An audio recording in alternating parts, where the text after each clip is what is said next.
Let's listen in to John Steenhuisen. This monopoly is not only not working, it's expensive.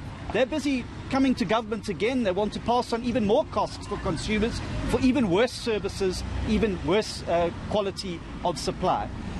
So really, the Section 34 applications are from a variety of players. I'm not familiar with exactly who they are, but there are 17 of them. We're challenging them to just sign in the next 48 hours, at least one of them, because a signal will send out that it is a time for a new business in South Africa, and that we can start to bring other players in so that this country is not reliant on Megawatt Park. It's been a long time since we've actually seen a megawatt, but we're in front of Megawatt Park. We can't rely on these guys. We're being held to ransom because they are the sole supplier in South Africa.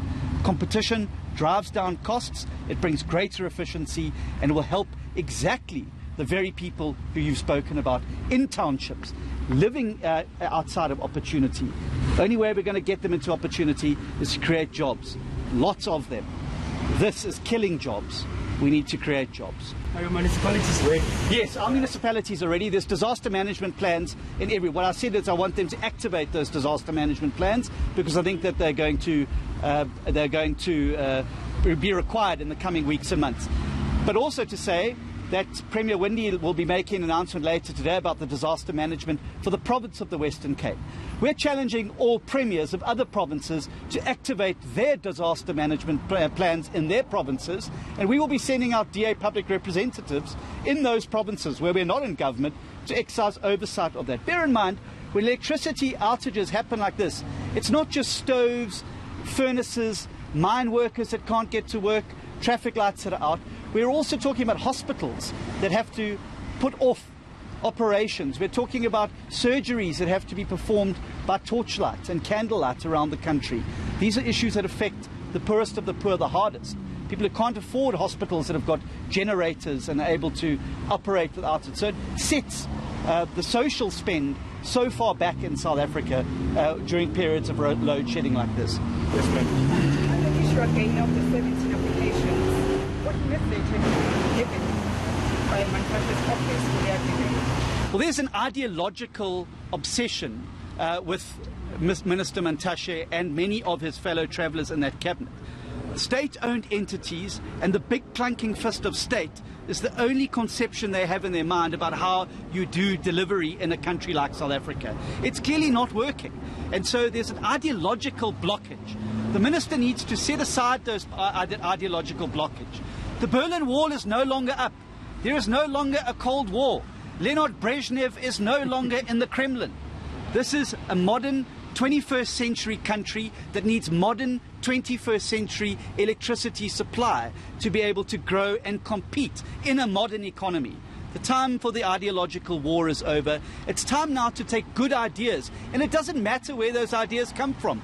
If the ANC come up with a great idea, I think ours are great. If the ANC come up with a great idea, I'll be the first to get behind it. But state-owned entities and the big clunking fist of state have failed the people of South Africa.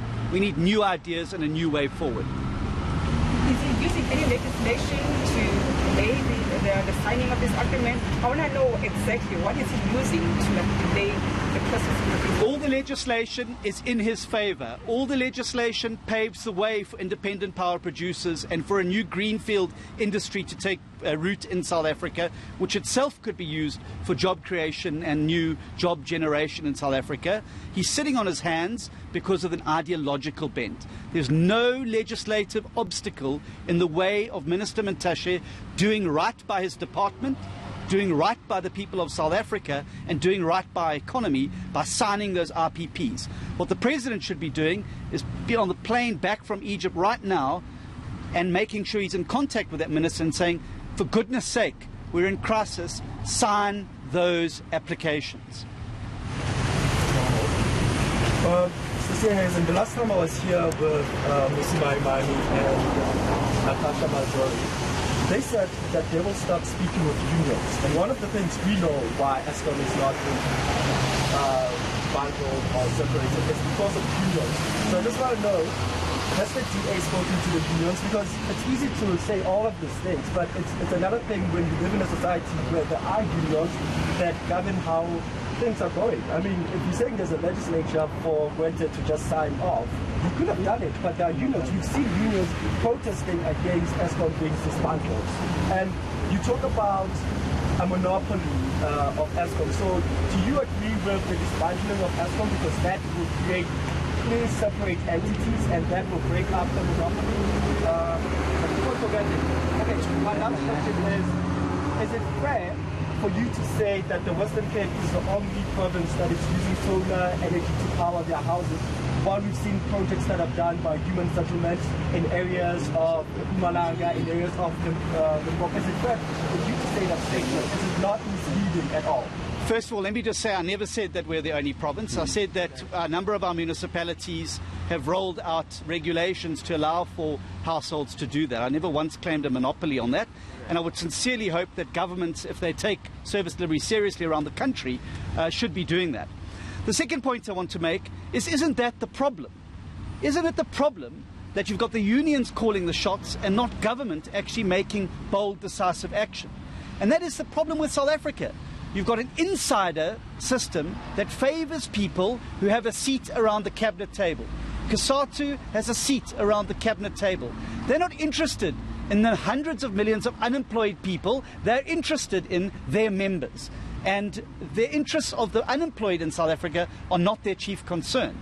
So they are quite happy to have big unsustainable monopolies like Eskom, as long as it keeps them in the style to which they're accustomed.